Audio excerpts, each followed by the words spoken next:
Praise మన ప్రభువైన యేసుక్రీస్తు నామమున అందరికీ ఉదయకాల సమయమున శుభాభివందనములు తెలియజేసుకుంటూ ఉన్నాం.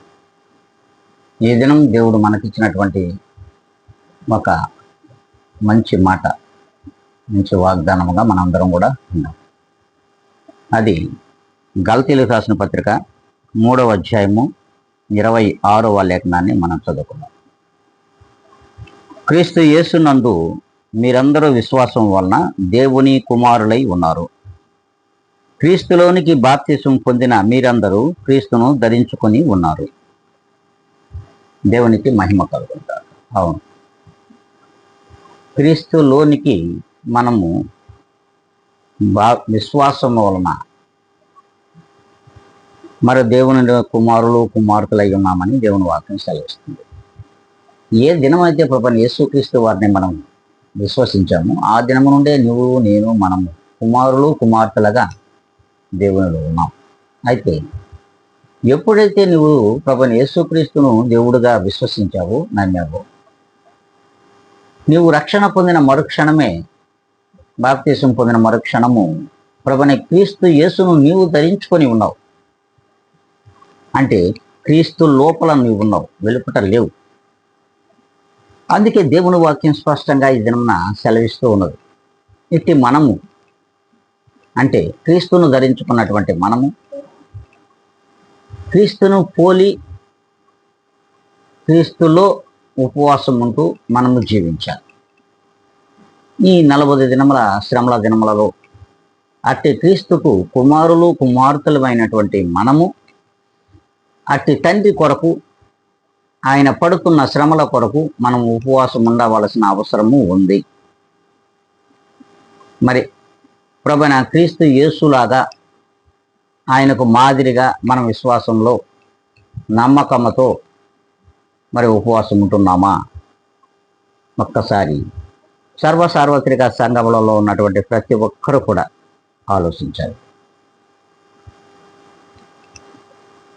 ఎప్పుడైతే ఆయన మహిమను నీవును పొందుకోవాలి అనుకుంటే ఖచ్చితంగా ఈ క్రమము అవసరం. 25 దినములు ముగిసిపోతూ ఉన్న ఈ దినంతో మరి 25వ దినము కూడా ఈ రోజంతా గడిస్తే ముగిసిపోతుంది. కానీ ఈ రోజంతటిలో మనం ఎంత టైం దేవునికి కేటాయిస్తాం? ఎంత సమయమును 24 గంటలలో మరి ఎంత సమయమును దేవునితో ఉపవాస క్రమమును ఆచరిస్తున్నాము, ప్రార్థనలో ఉంటున్నాము, దేవుని వాక్యమును ధ్యానిస్తున్నాము? ఒక్కసారి మనల్ని మనము ఆత్మ పరిశీలన చేసుకోవలసిన అవసరం ఉంది. ఈ 24 గంటలలో మనం ఎక్కడ కూర్చోకూడదో అక్కడ కూర్చుంటున్నామా లేదా? అపహాస్యకులు మరి నిలుచున్న చోట నిలవకూడదు. కీర్తనల గ్రంథము మనం అలాగే 1వ అధ్యాయం చూస్తే 1వ లేఖనాన్ని మనం ఒక్కసారి చూసుకుంటే మనము ఏమవుతున్నాం, ఈ లోకంలో ఎలా ప్రభువులో జీవిస్తున్నాం? మనమందరము విశ్వాసులము, మనమందరము కూడా క్రైస్తవులం, దేవునిలో ఉన్నాం, క్రీస్తు లోపల ఉన్నాం, వెలుపట లేము మనం. మరి అలాంటి మనము మరి ఎలా ఉండాలి? దుష్టుల ఆలోచన చొప్పున మరి నడుస్తున్నామా లేదా? ఒక్కసారి మనల్ని మనం ఆత్మ పరిశీలన చేసుకోవాలి. మరి అంతేకాదు, పాపులు మార్గమున నిలుస్తున్నామా పరిశీలించుకోవాలి. అంతేకాదు, అపహాస్యకులు కూర్చుంటున్నామా ఆత్మ పరిశీలన చేసుకోవాలి. 25 దినములు గడిచిపోతున్న 25వ దినములో నుండైనా సరే ఇట్టి మరి అవకాశమును మనం అపవాదికి కల్పించకూడదు. అందుకే దివారాత్రులు దేవుని వాక్యము ధ్యానించుచున్న నీకు ఆ దేవుని మహిమ తోడుగా ఉంటుంది. ఆ దేవుని యొక్క కృప, ప్రభువైన యేసుక్రీస్తు యొక్క కృప నీ మీద మన మీద ఉంటుంది. మరి ఉంటుంది, ఆయనలో మనం ఉంటున్నాం, ఆయన కొరకు మనము ఉండాలి. ఇటు ఉపవాస క్రమమును ఆచరించిన ఎడల నీకును నీ కుటుంబమునకును దేవుని యొక్క కృప నిరంతరము తోడుండును గాక. ఆమేన్. ప్రార్థన చేసుకుందాం.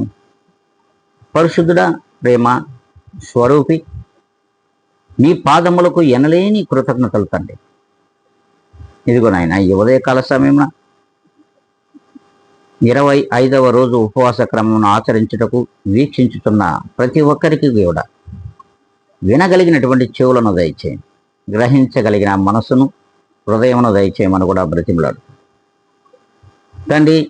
అవును ప్రభా, మేము విశ్వసించిన మీదట మీకు కుమారులు కుమార్తెలుగా ఉన్నాం. అయితే ఏనాడైతే మీలోనికి మేము బాప్తిస్మం పొందుకున్నామో ఆనాటి నుండి మిమ్మల్ని మేము ధరించుకొని ఉన్నాం. అంటే మీలో మేముండగా మీ కొరకు ఈ 40 దినములు శ్రమల దినములను అనుభవించుచుండగా, మరి ఇటు శ్రమల దినములలో మీ కొరకు ఉపవాసం ఉండడానికి ప్రభా ఎలా ఉండాలో నువ్వు చూపిస్తూ ఉన్నావు, ఎలా ఉండకూడదో అని కూడా నువ్వు చూపిస్తున్నావు. ఇటు ఎలా ఉండాలో నీ ప్రియ బిడ్డలందరికీ కూడా మరొక్కసారి తెలియజేసినందుకై కృతజ్ఞతలు, స్తుతి స్తోత్రములు సమర్పించుకో తండ్రి. ప్రతి ఒక్కరిని కూడా మీ చేతులకు అప్పగిస్తూ నన్ను నేను మిక్కిలిగా తగ్గించుకుని యేసు క్రీస్తు నామమున అడిగి వేడుకొని ప్రార్థిస్తున్నాను మా తండ్రి. ఆమేన్.